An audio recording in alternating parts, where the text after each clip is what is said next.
Thank you, everyone, for attending this event about incorporating blue carbon internationally determined contributions under the Paris Agreement. My name is Sally Box and I work with the Australian Government. The Australian Government recently launched an international partnership for blue carbon, actually in Paris last year, in recognition of the important role of coastal blue carbon ecosystems, mangroves, tidal marshes and seagrasses. We believe that a lot can be achieved through this partnership, which brings together governments, research institutions and international organisations. So that's why I'm excited to be here with our co-host Wetlands International, who've made significant inroads in understanding the use of these ecosystems in resilience. So welcome to this event. I'd like to introduce you to my colleague, Kushla Munro, who will provide some words of welcome, and to our speakers for this event. Unfortunately, we had anticipated having our ambassador for the environment here today, Mr. Patrick Suckling, but he's been called away on urgent business, so he's unable to attend. So today, in addition to my colleague Kushla, we have Dr. Emily Pigeon, who's the Senior Director of Strategic Marine Initiatives for Conservation International.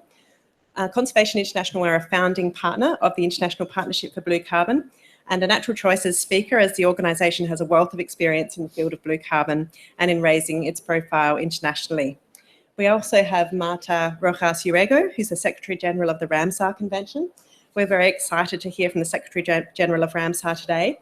The Ramsar Convention, as I'm sure you know, was adopted in 1971, and most countries are now party to this convention recognising wetlands. So I think we'll have the perspective of global frameworks covered. Thank you, Marta.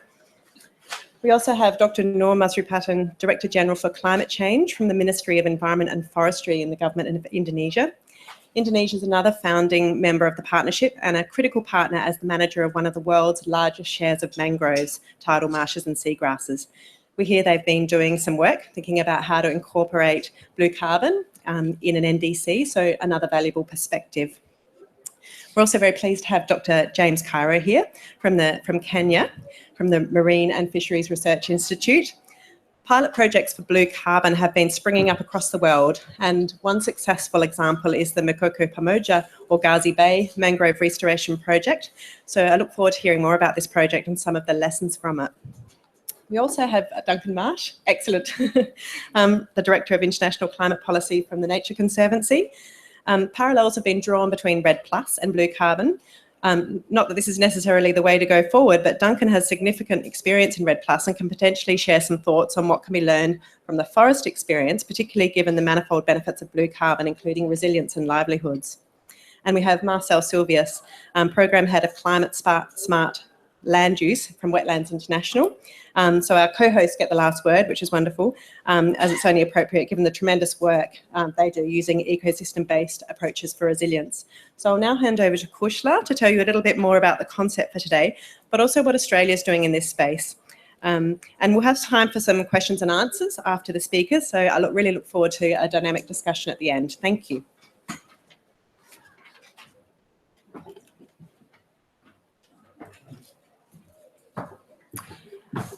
Well, it's my pleasure to be here today, and I wanted to welcome and thank you for attending this event, which is co-hosted with Wetlands International and the International Partnership for Blue Carbon. I do appreciate it is quite warm in this room, perhaps fitting to the tropical nature of where these ecosystems are currently in the world.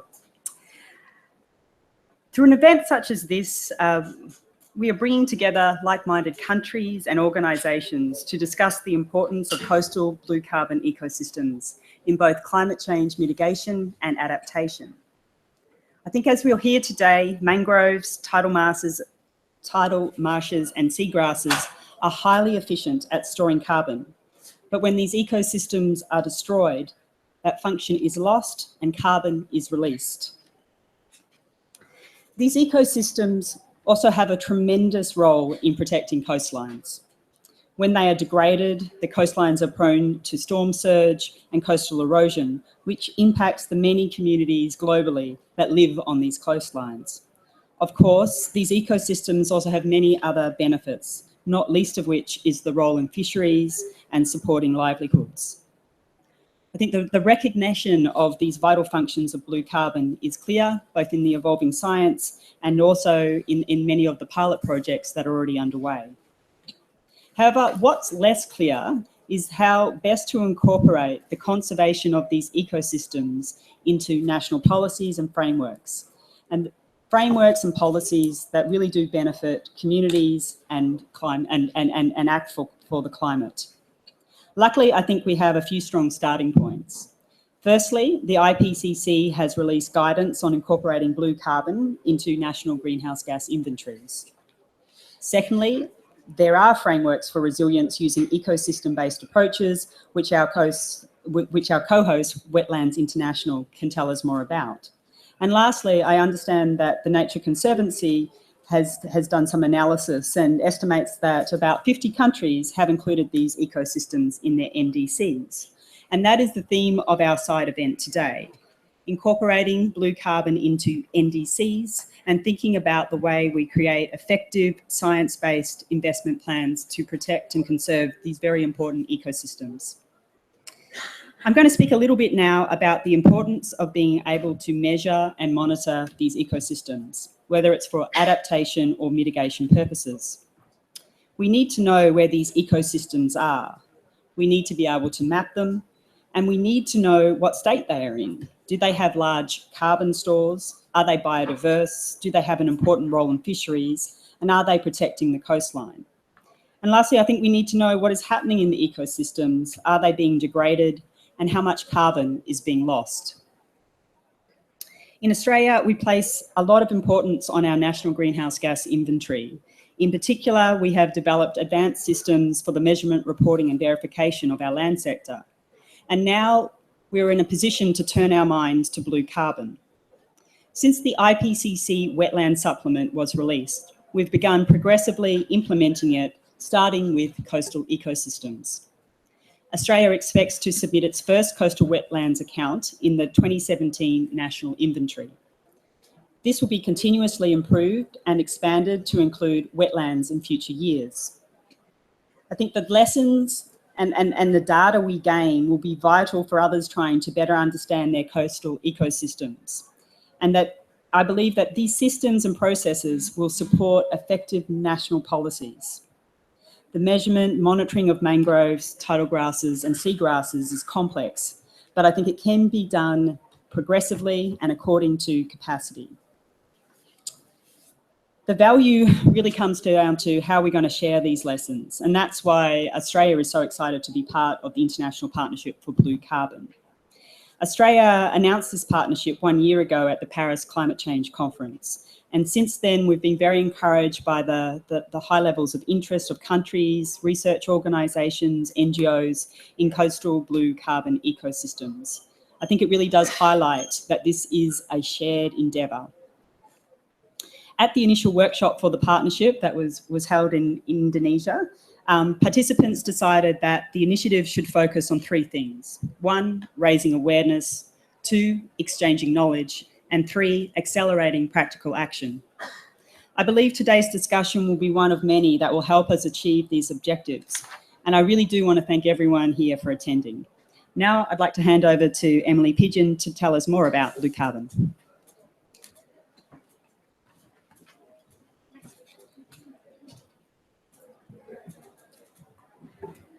Thanks, Kushla. And thank you very much to our hosts, the Australian Government, and to Wetlands International. This partnership that the Australians have launched, and I had the honour of sitting next to the Minister when he announced it at the COP last year, I think has the potential, and it's our job to help it meet its potential to be an effort that really takes blue carbon from its technical foundation that we have already to being a really strong mechanism for addressing both adaptation and mitigation along our coastlines. And I think the potential and the promise of the partnership is very strong, and Conservation International and my partners through the Blue Carbon Initiative, IOC, UNESCO and IUCN are very committed to supporting the partnership. Because we have been part of this conversation for a while and see this as a mechanism for really taking the sort of potential of blue carbon to scale. So we really thank Australia for its leadership in this regard. So what are we talking about? In terms of the UNF Triple C, in terms of the COP here, we're talking about 3 particular ecosystems, and those are the mangroves, the tidal marsh, and seagrasses. And these 3 ecosystems occur on every continent except for Antarctica. So almost every coastal country or island country has a blue carbon ecosystem associated with it. This is something that is a very globally significant ecosystem. And now, these ecosystems, as Kushla just mentioned, we in the marine conservation world have been working with these ecosystems for decades now. We've appreciated them for their numerous ecosystem services that they provide to communities and people globally. They're hugely significant for fisheries. We now understand their importance for protection and erosion control, which now feeds into how important they are for adaptation. And a number of speakers that are going to follow me very much speak to the work that's being done to use these ecosystems as a mechanism for climate change adaptation. But more recently, just in the last 5 years, the carbon sequestration and storage value of these 3 ecosystems has been recognized outside the scientific community. And what does that mean? Mangroves, tidal marshes, and seagrasses can have up to 10 times the sequestration capacity on a per area basis of upland forest areas. This means that a typical seagrass, mangrove, or tidal marsh area can pull 10 times the carbon out of the atmosphere, out of the ocean, than a comparable area of dryland forest. On these very efficient carbon sequestration ecosystems logically result in very large carbon stores in these ecosystems. Now, this plot here compares the carbon stored in mangroves, tidal marsh, and seagrass meadows for a specific area or per hectare compared to 2 forest areas. And now the light blue is the amount of carbon stored in the biomass, in the trees. And we're used to thinking about carbon when it comes to natural ecosystems as being the carbon in the plants, in the trees. If you think about the great forests of Indonesia or of Brazil, all the carbon is in those enormous large trees. However, the thing that's slightly different about these blue carbon systems is that while some carbon is stored in that above ground biomass, large amounts of carbon are stored in an ongoing basis in the soil below these ecosystems. And that under the right conditions, if the ecosystems are kept in good, pristine condition, that carbon is stored there for centuries and millennia. However, despite the innumerable ecosystem services offered by these coastal ecosystems, we know that they are arguably the most threatened ecosystems on Earth. We're losing them at about 1% per year. Mangroves, we've lost about half of the world's mangroves in the last century. We've probably lost about the same of salt marsh and seagrasses. They just haven't been recorded quite as well. And there are a number of major drivers. Aquaculture is one of the major drivers that we see in parts of Asia. Development and pollution are probably more relevant in Annex I countries. And then agriculture is a large driver of loss globally. And then when we lose these ecosystems, when they're degraded or converted, all that carbon that I just talked about is available to be released into the atmosphere and into the ocean around it. Now, despite the fact that these ecosystems are small in area, they just are along the coasts, these emissions are globally significant. And I'm not going to go through the numbers. But if we compare the carbon emissions globally per year to that we see from tropical deforestation, it's about 10% of the emissions from tropical deforestation. This is despite the fact that these ecosystems constitute less than 2% of the area. So 2% of the area, but their loss and conversion results in 10% of the emissions from tropical deforestation. This is globally significant. And then if we then start looking at it on a national basis, these numbers can become even more significant. We have Ibu Nur with us today from Indonesia, and Indonesia is probably one of the most significant blue carbon countries that we're looking at the moment. Indonesia has 22% of the world's mangroves and about 20% or more of the world's blue carbon. It's a beautiful, very rich country when you go and sit on their coastlines. However, it's lost about 40% of its mangroves over the last 30 years, dominantly due to unsustainable aquaculture. And so about 40% of the world's blue carbon emissions come from Indonesia at the moment. And then my colleague, Daniel Murdiaso, who some of you may know, has since calculated that if we were to stop mangrove deforestation in Indonesia, the land use emissions by the country would reduce by 30%. This is hugely significant when you think that land use emissions is the largest single component of Indonesia's annual emissions. So we now know and understand the significance of this, and the science community has understood this for a while, and we've just started to put it in a format in the last 5 years that it becomes useful in a more management and policy approach. But we also have been, in the last 5 years, developing the tools and mechanisms to actually make this usable on the ground. So we now have broadly accepted methodologies for measuring the carbon in these ecosystems. And these methodologies make it such that anybody globally can take data, can take measurements of their carbon in their blue carbon ecosystem, and know that those numbers are comparable to other measurements globally. As Costa mentioned, the IPCC has produced guidelines on how to integrate these coastal blue carbon ecosystems into national inventories, national greenhouse gas inventories. And Australia and the US have committed to doing this and are in the process of doing this for their 2017 numbers. And we're seeing a number of other countries consider doing this. And I think one of the potential first tasks of the partnership that has been formed is to support countries as they start to implement the supplement and start to integrate these ecosystems and count them in their national emissions. Additionally, on the private carbon market, we're starting to see the tools necessary to get these projects onto developed into carbon crediting. The Verified Carbon Standard has produced a methodology for restoration of wetlands and is currently, as we speak, developing one for conservation of wetlands that should be available by mid next year. And so this means that these carbon projects are then fully recognised, and all the carbon in them is integrated and available for carbon crediting.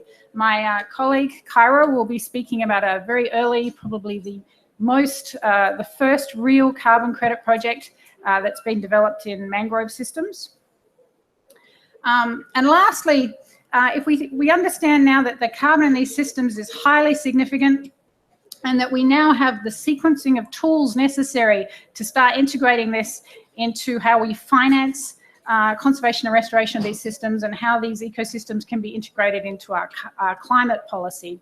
The Nature Conservancy and IUCN have just completed this analysis looking at which countries are actually explicitly including blue carbon in their NDCs. And so the first upper map shows the countries that have explicitly included coastal ecosystems in their NDCs related to mitigation. And the bottom one is the countries that have explicitly included blue carbon in their adaptation approaches. And this, of course, does not include all the many countries, such as Indonesia, that are addressing blue carbon through national level policy and discussion, but haven't actually explicitly included it in their NDC submissions to this point. So considering 5 years ago, this was something that was really only known to the science community, we have made, as a community, large steps forward, and I think this shows a very strong foundation for considering blue carbon within our climate policies globally. And I'm excited by the partnership as being a mechanism to really build on this and expand globally. So I have the pleasure of then sharing with other speakers some wonderful examples of how this is happening on the ground. With that, I thank you and look forward to hearing some of the other speakers.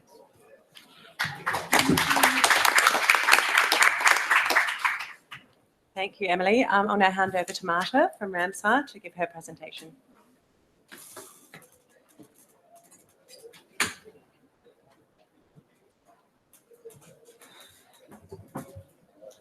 Thank you.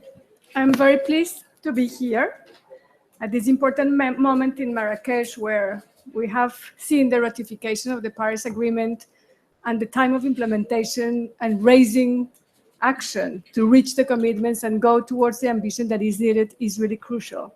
So when I hear this type of work that we are discussing today, this is really the type of information and actions that are going to allow us to have the impact that we need. So thank you for the invitation to be here and to Australia, the Government of Australia, Wetlands International, and all the other partners in this initiative. We heard the potential of blue carbon ecosystems in terms of mitigation. And earlier today, we also had another event on the role of peatlands as they store carbon. So today, I'm going to focus on another aspect of the contributions of wetlands and blue carbon ecosystems to adaptation and especially to resilience. Because as you know, wetlands and blue carbon and coastal ecosystems are very important in terms of protecting, allowing us to prevent damage from disasters and other such events. So I'm going to talk about three main points. One is why wetlands and blue carbon ecosystems are critical for coastal resilience and disaster risk reduction. Secondly, how these ecosystem-based approaches contribute to building resilience. And third, what can we do to promote them? So first, why wetlands are important for coastal resilience. So the coastal ecosystems act as a buffer when natural disasters hit. And this is particularly important today when we know that the frequency of natural disasters worldwide has more than doubled in just 35 years. And this is driven by climate and weather events, including flooding, tropical cyclones, droughts. If we look at the evidence that we have now and hearing what UN Water is saying, is that 90% of the natural disasters are water related. 90%. So this means that the ecosystems that we are talking about today have a key role in terms of addressing this major challenge. And the costs of these events are huge. And the savings that can be made from having coastal ecosystems is huge. Just to give you an example, we just saw a recent study that showed that in Hurricane Sandy in 2012 in the US, the wetlands and the coastal ecosystems avoided more than 625 million in damages just because they were there. We also know that when wetlands and the coastal ecosystems are well managed, these allow communities to be more resilient and to be less impacted. So now turning to my second point on how does this happen? So what is the role? How do these ecosystems help in terms of disaster risk reduction and in promoting and building resilience in the coasts? So first, they have a role in terms of preventing. So how can we use this potential? In some places, I say just because it's not so costly as other measures, by establishing protected areas, Ramsar sites in this type of ecosystems, we can be ahead of the event that may happen. And we know which are areas that are prone to this type of events. So by establishing this type of ecosystems, we build preventive measures towards disasters. So to give you an example, in the Saloum Delta in Senegal, which is an area of estuaries, lakes, and marshes, we are working with this delta to help control floods, droughts, but also ensure access to water to the communities, but also to the fauna, and ensure that the vegetation also needs the water in order to grow in the best possible way. So in addition to preventing, these ecosystems are also key in terms of coping. So when a disaster hits, having healthy wetlands can absorb some of the shocks of this type of events and prevent damaging to ecosystems, but also communities. For example, in the 2004 tsunami in Sri Lanka, we saw that in some parts of the offshore area, the coral reefs, when they were protected, to a marine park, the damage from the tsunami extended just 50 meters inland.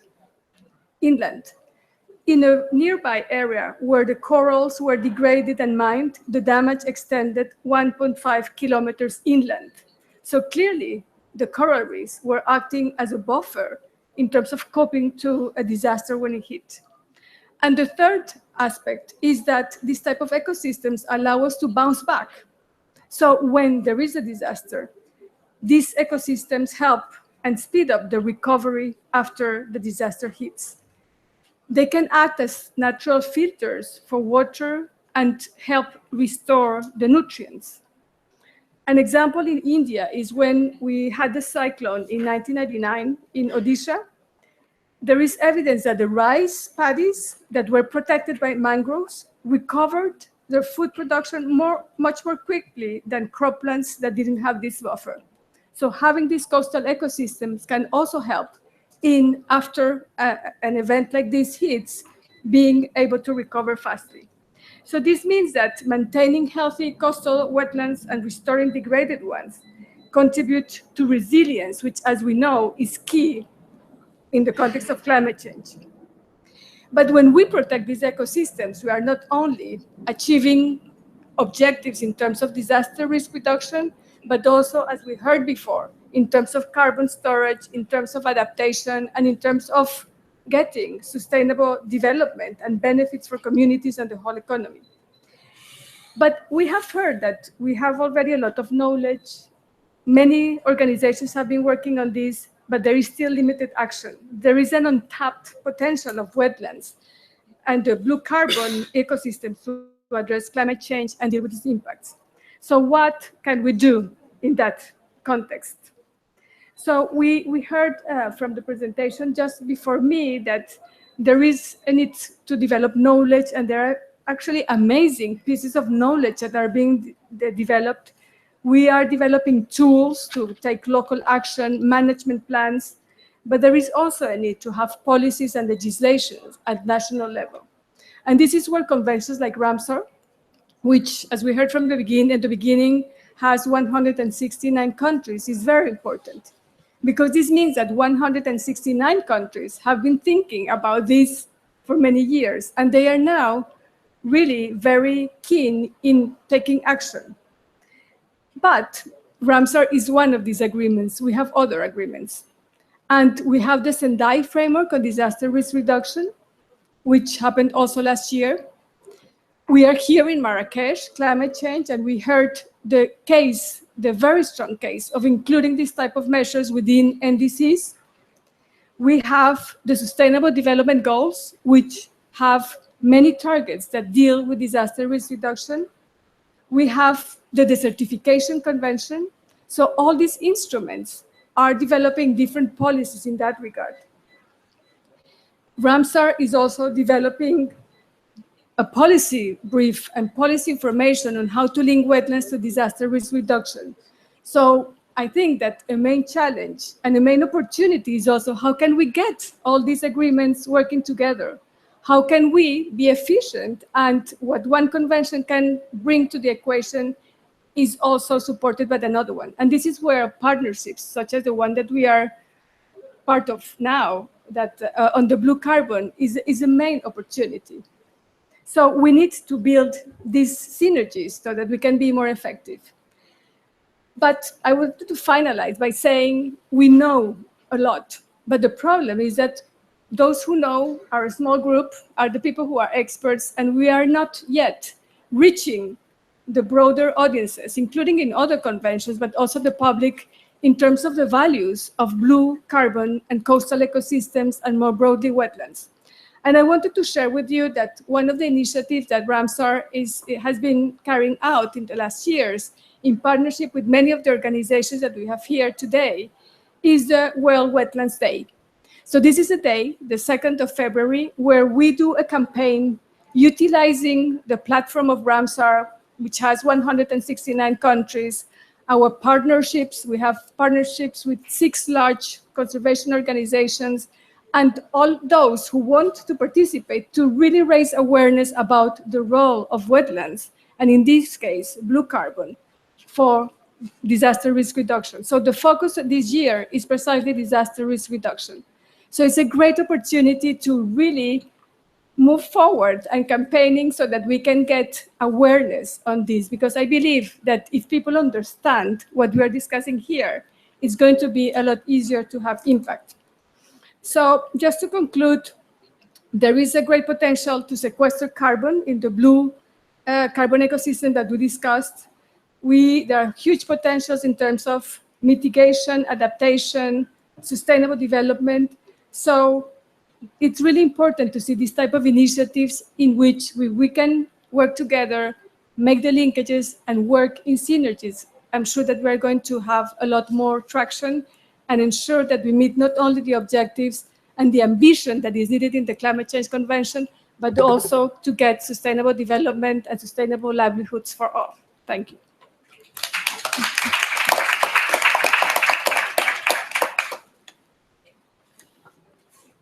Thank you, Marta. I'd now like to welcome Ibu Noor from the Indonesian government.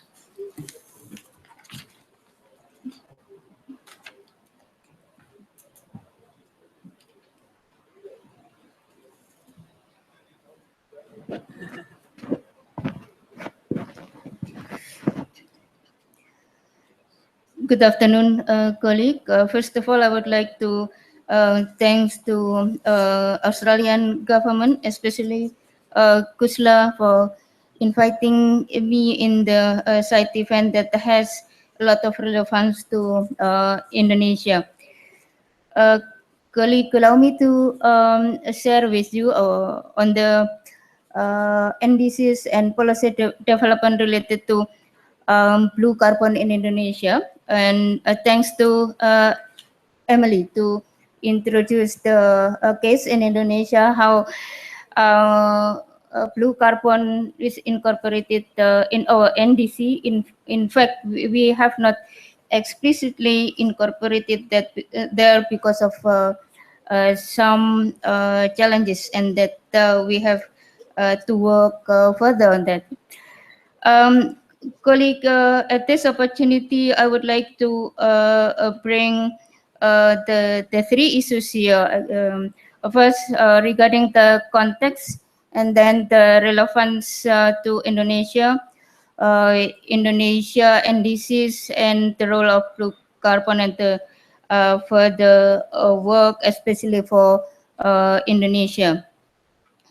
For the context, we remember in Paris under the Decision 1 CP21, all parties recognized the need for the deep reduction in global emission, and we look for different elements of NDCs that could contribute to the effort for deeper reduction of global emission. And we see this blue carbon is one aspect, one area that we could work on that issue. Other thing is also that Paris Agreement given us very strong political signal on the importance of action and conserve sinks and reservoirs, and that include forest, ocean, also coastal and marine ecosystem.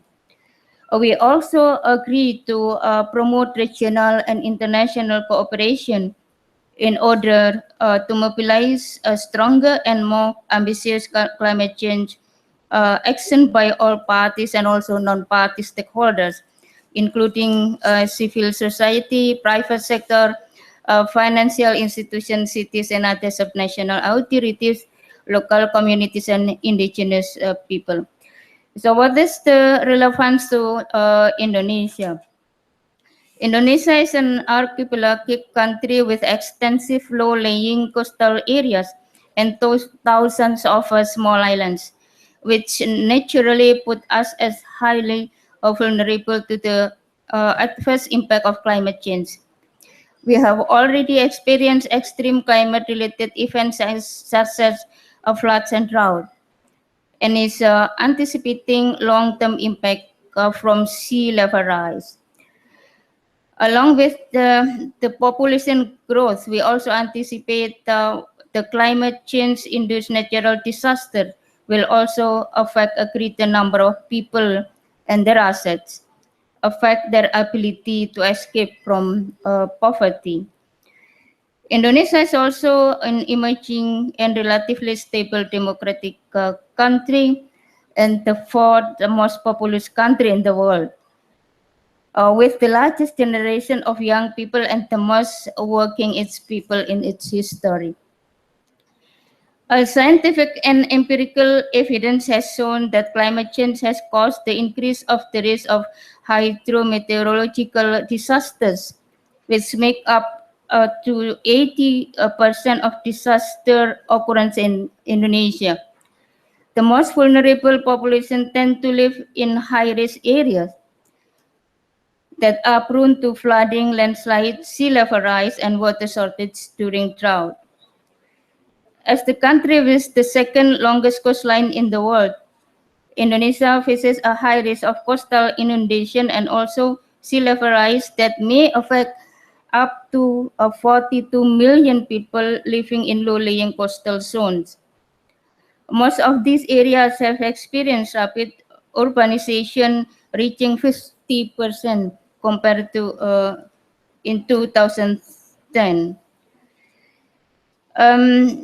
Now, about Indonesia NDC and the relevance of blue carbon in this case. Indonesia is reflected in our NDC committed to reduce emission of 29% unconditional and up to 41% conditional compared to PAU in 2030 through 5 sector categories, namely land sector, energy, waste, industrial process and product use, and also agriculture. With land sector and energy sector will be the biggest contributor to achieve the NDC target. The government of Indonesia recognized the need for integrated concept for climate mitigation and adaptation effort to build resilience in safeguarding food, water, and energy resources. Indonesia also recognized the importance of development pathway towards low carbon and climate resilience, which is consistent with its commitment to contribute to the global effort for achieving sustainable development goals. It has been stated also in our NDC that this global agenda will be translated to the context of Indonesia's unique archipelagic geography and its position within the global ocean conveyor belt and its extensive tropical rainforests with their high biodiversity and high carbon stocks. Indonesia NDC also emphasized the need for comprehensive land and ocean-based climate change adaptation and mitigation as a critical strategic consideration in achieving climate resilience in food, water, and energy. Considering the condition of our first NDC that we are unable to put there explicitly how the blue carbon ecosystem will contribute to the effort. So there are some way forward that we need to do. Despite the high political and technical recognition on that importance of the role of blue carbon in achieving the target that we promised in NDC, we have not been able to include quantitatively of the role of blue carbon in our NDC because of some reason. First, about the availability of the data, consistency of the data that are available now, methodological aspect, the consistency of methodological use in the work related to blue carbon ecosystem, and also the gaps between policy and science. So the gaps in communication between policy people and scientists. We also recognize that there have been an increasing works on blue carbon for the past few years in Indonesia. And also Indonesia, as mentioned earlier, also part of the partnership on blue carbon. As this is has a potential for achieving our NDC target in the future. So Indonesia put the priority to work more intensively and in a coherent and coordinative manner with other ministries, with scientists, scientific communities, also civil societies who have worked a lot in the past, and also continuous policy dialogue among related stakeholders. And hopefully in our second NDC, we will be able to include our blue carbon ecosystem explicitly in our NDC. And we are pleased that the IPCC now is working to prepare special report on ocean, and is expected to play roles in providing stronger scientific basis for us in our work. And hopefully we could include the blue carbon contribution in our climate regime. With that, thank you very much. Thank you very much, Ibu Noor.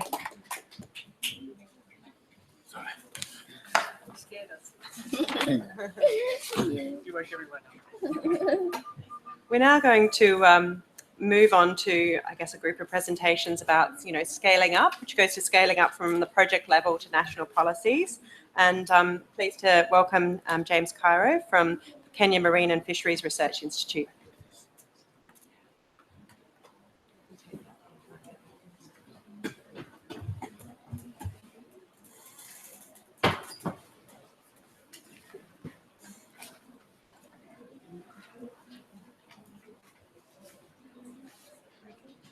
Okay, good afternoon.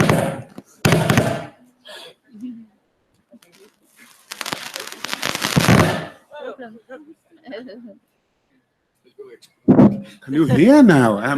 It was scaring initially. Now it's not. Don't mind. I'll speak with one. Okay. Those who received the communication, the title seems to have been, it's the same thing. It's talking about mangrove reforestation in Gazi. But I wanted to make it a bit more homely, because mangrove reforestation is so simplified, and you heard that we know so much about this blue carbon ecosystem. The question is, if we know so much, why are they so degraded? That has always been a problem. And the solution comes if you can provide jobs, if you can provide income. Those who degrade, they are likely to stop. So I'll be telling you our solution, our approach to protecting the mangrove through carbon financing. I don't want to repeat that because that one has been given by Emery. But more important, I just want to indicate how little mangrove area we have in Kenya. We only have 60,000 hectares. Globally, we are talking about 150 to 200,000 square kilometers. And it only represents 1% of our land area. And remember, I come from a really arid country where only 20% is edible, and that's where there is a high activity. So we are talking about 1% of the whole country is what mangrove represent. So I'll be telling you about how important is this 1% in a concept of NDC, in the concept of the fisheries and the rest. Emery already indicated, gave you the background, what degrade mangrove, and the problem that mangrove faces of exploitation, conversion, pollution. You can go on, and it will be repeated to most of the countries, particularly in the tropic. So, in my area where I come from, the major degrading factor of mangrove is overharvesting and conversion, and of course pollution. So, if you are not to address those problems, you will not solve the same problem. So I'll be talking about Mikoko pamoja. Mikoko pamoja is nothing else than mangrove together. Mikoko is mangrove, together is pamoja. So what do? We are interested in conserving these forests, restoring them, and enhancing community income through carbon financing. And as others have heard, we are the first one on earth to test and to demonstrate it is doable. I was also part of the read of the IPCC report, and at the time the document was coming out, we could not even include the word blue carbon because it was not known, it was not popular. I'm really pleased that we now, blue carbon is a household name, and we could use it. I'll also be in the special report. Our meeting is in Monaco next month, and some of the issues coming from this meeting is what we shall be pushing forward to. So what we are doing here is to restore carbon, is to restore mangrove through financing. Our project is following, it's already verified in the voluntary carbon market through Plan Vivo standard and system, and we have a contractual commitment for 20 years. We have been learning for 3 years now, so the first payment for 3 years has been done, and we are actually involving a really small, because it was a test, we are only involving 117 hectares, which generate 3,000 tons carbon per year, which we sell around $6 per ton, which we get 18,000 USD per year from that 117. What are project activities? Project activities, you could see they are all related to forestry activity. And that's why it becomes interesting, because we do reforestation of degraded area. We do a lot of avoided deforestation, education and awareness, forest monitoring, and sale of carbon credit, and of course, community consultation. To indicate here, the project is fully run by the community. I come from the National Research Institution, but now this works with the community directly. So they are the ones that receive payment, and that's why they are able to run the activities themselves. Where are we? Those who have been to Kenya, Kenya is in Africa. I better remind you. We are not it's not a town, it's a country, Kenya. It is in Eastern Africa. In this Eastern Africa, we are based at Gazi Bay, which is just near the border of Tanzania. So mangrove there is 717 hectares, and only 117 are protected. And what you see in those angles there, that part, that is the avoided deforestation. That's the reforestation area. And each year we replant 4,000 trees in this. And those activities are the ones that generate 3,000 tons of carbon.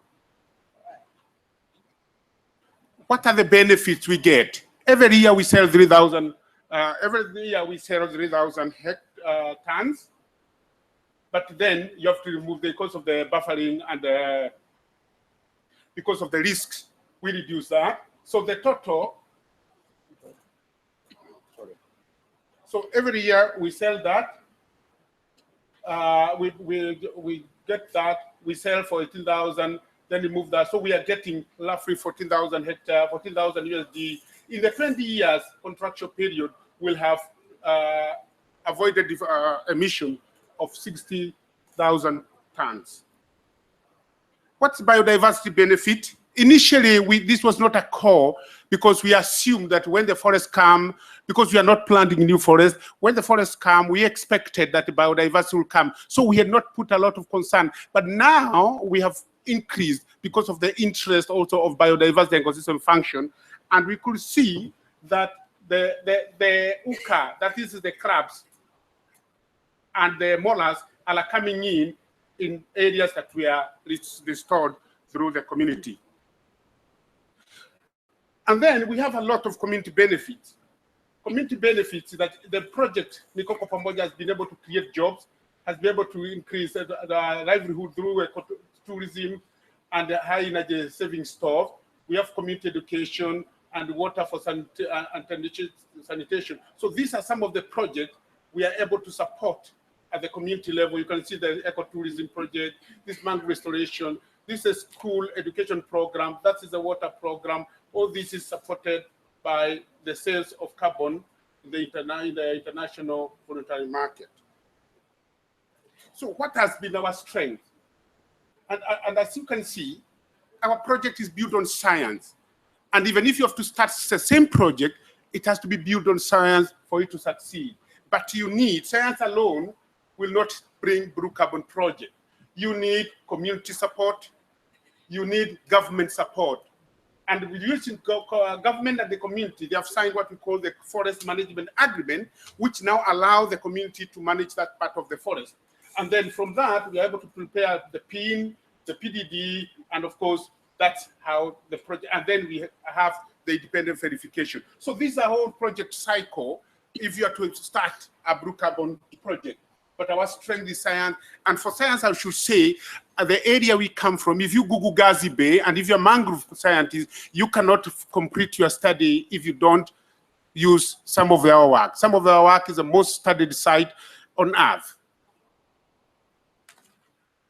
In summary, what am I talking about? We are saying through a blue carbon project of this nature, implementing a blue carbon project, it leads to enhance carbon storage. And that's why we are saying, can we include the blue carbon system in national determined contribution? The current NDC, the Kenya, is talking about deforestation. But actually, they are not talking about mangrove reforestation. They are talking about enhancing terrestrial restoration. So we are trying to use, how can we influence, through now science, through demonstrable action we have done, how can we now use mangrove and other habitat for NDC? Then we have seen that through the Mikoko Pamoja, we have enhanced biodiversity function. We have a lot of community benefit. And now what we are looking for is how to use the opportunity in the NDC. And on the global interest, I've already repeated, we are the first one to demonstrate trade in carbon. And if you offset with that, we give you a certificate like this. We give you a certificate with your name in. So it's really good credential you show in your office.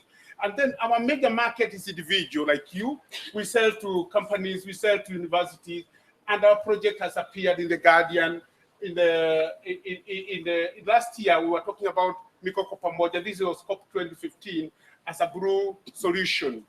And now, because of the success, we are able to expand, to upscale to other area. We are moving from Gazi to a site in Vanga, and that is supported through Blue Forest, the UNF Blue Forest. And I'm happy also to recognize the presence of a coordinator of the blue carbon, of the Blue Forest, Bernard Steve. So I'm finishing. You can find us on Twitter, you can find us on email, you can send, we have on the website, and you can see what we are doing. I'm just giving you in brief. And all that is other details about Mikoko Pamoja. Thank you very much.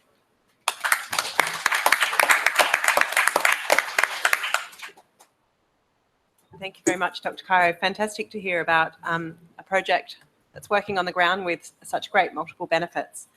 I'd like to now hand over to Duncan Marsh from the Nature Conservancy, who's going to talk about scaling up, incorporating blue carbon into NDCs.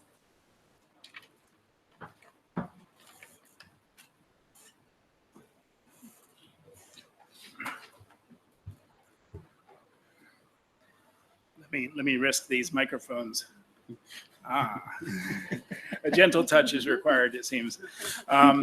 It's a pleasure to be here, everyone, and to talk about this issue with you. As Emily has already announced, we have issued a new report on this topic today. So the timing of this event is very timely from our perspective in that way.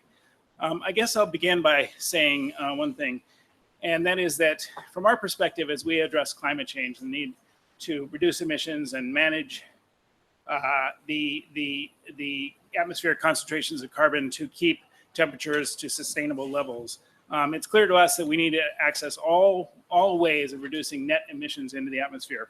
And so that requires promoting and advancing all forms of emissions reductions and removals from the atmosphere, particularly looking at the role of natural systems, which is our background and expertise.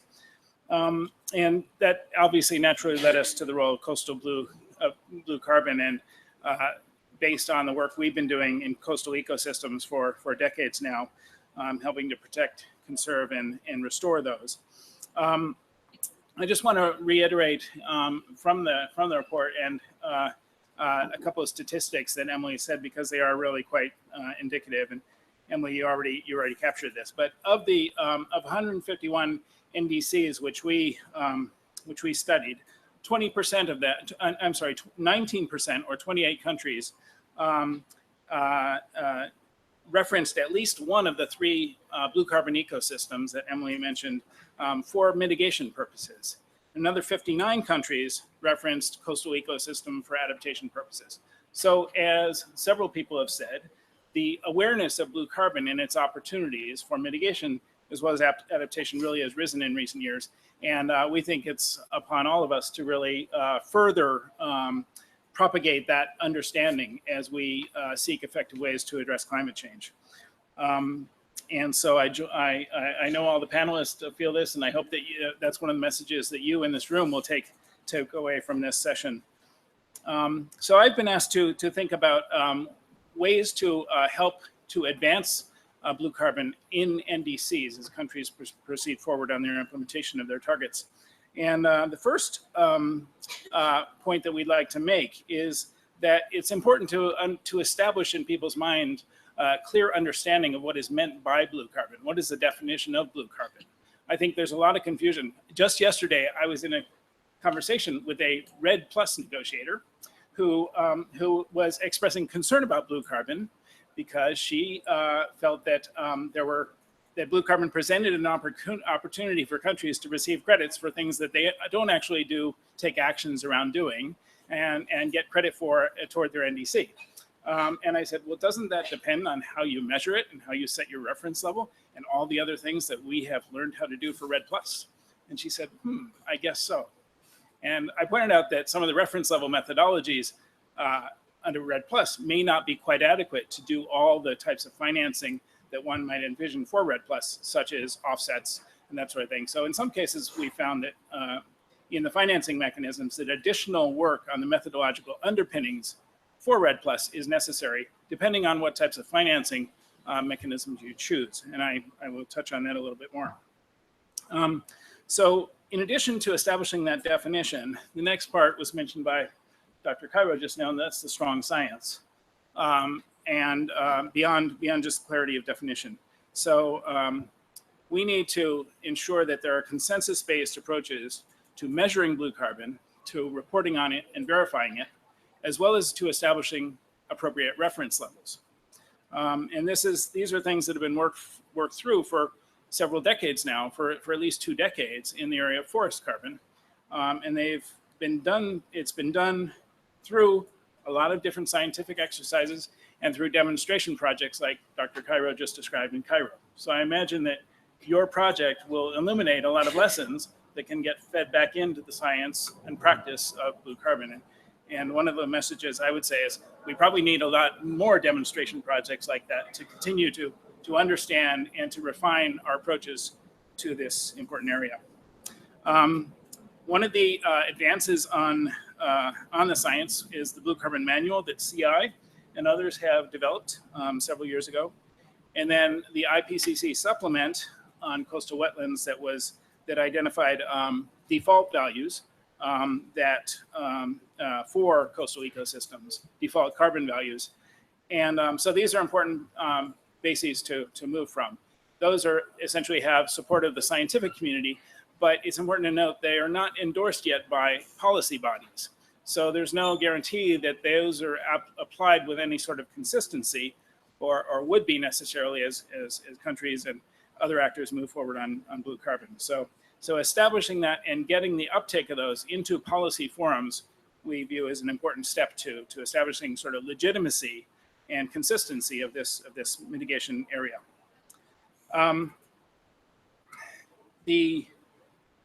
And Dr. Kara, I'm glad you mentioned the voluntary market that you're selling in credits into from this project, because that's an opportunity that's been very effective in forest carbon to test the methodologies to working in the voluntary market space. It's going to be interesting to see what the voluntary market looks like as we begin to advance NDCs. But I expect there will still be a demand from that for this, although maybe not as much as there was. Right now it's a little lower than it was in the past, but this is a new area that might be interesting to some companies and other potential purchasers of carbon credits to invest in.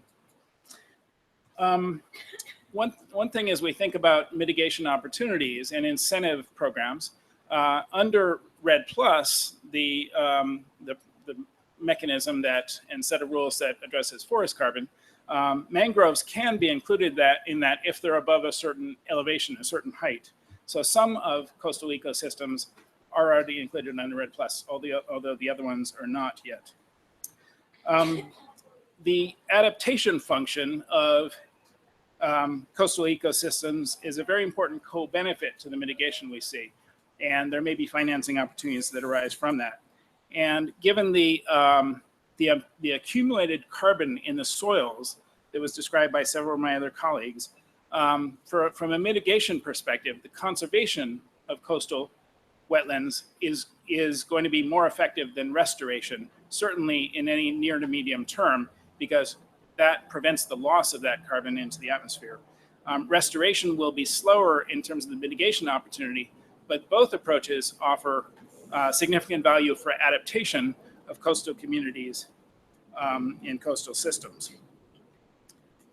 Turning to incentives more specifically, first of all, there is the opportunity to utilize coastal carbon to contribute to the management, to the achievement of NDCs. So that's a basic management of this potential asset toward the NDC. So in some ways, countries have an incentive if this is a cost-effective and worthwhile measure to undertake to utilize to managing toward their NDC targets.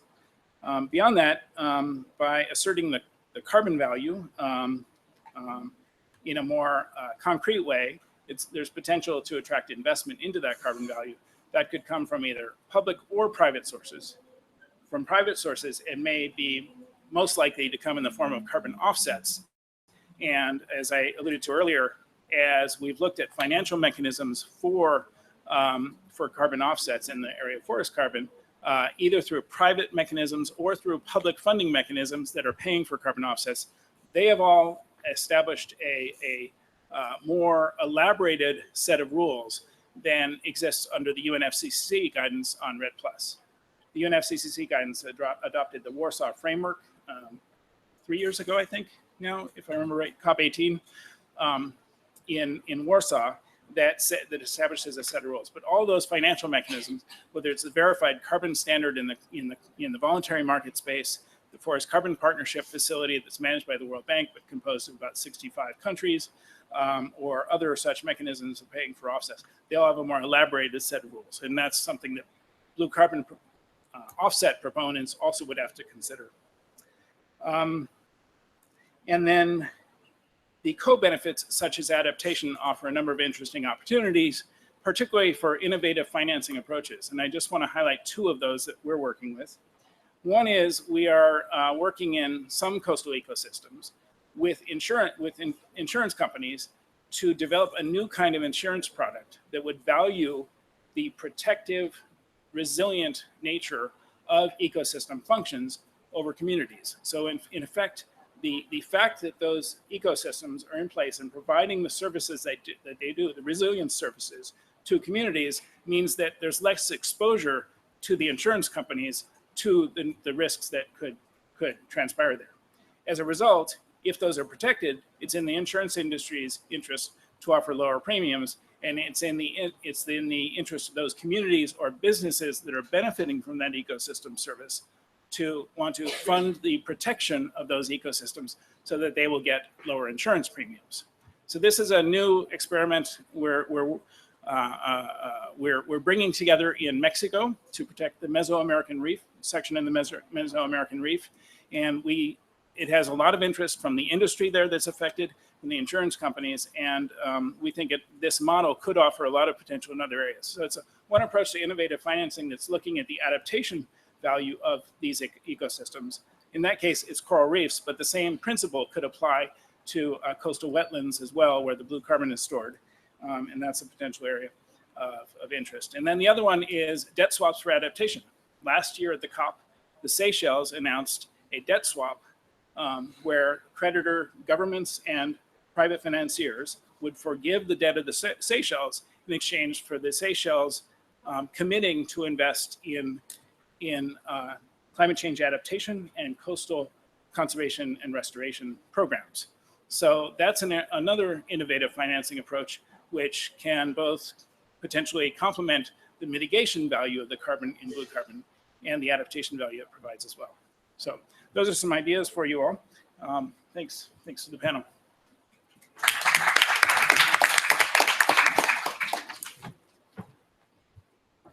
Thank you, Duncan. I'll now hand over to Marcel Silvius from Wetlands International, our co-host and the final speaker for this afternoon, after which we'll have some time for questions from the floor. So please stay around after our final speaker. Thank you.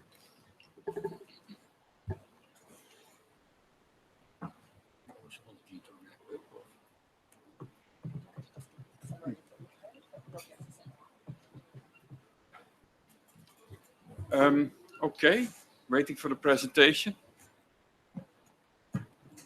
I'm going to tell you about some innovations in what to do in really difficult coastal areas and areas that are under threat, that are eroding, that are subsiding. And there are a lot of those areas around the world. And some of these erosion processes are driven by developments implemented by mankind. And some are also natural processes that may occur. So you have these processes in your average delta, where you have all kinds of different parts of those deltas that can be vulnerable, and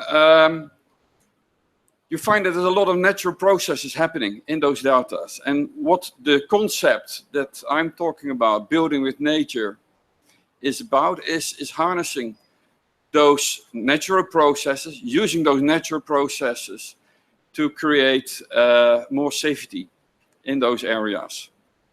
And you can do that in many ways. Like we have situations where nature itself, with a little bit of support from people, can do the trick. In other areas, it may still be necessary to build some hard infrastructure, such as big dikes. But the cost of maintaining those dikes may be greatly reduced by, for instance, building a piece of nature in front of it that will have a function to reduce erosive power. Same with rivers, where some river areas may be diked to prevent certain areas, but by providing side channels, you may be able to reduce pressure on the hard infrastructure in your main river. And it's these kind of innovations that can help.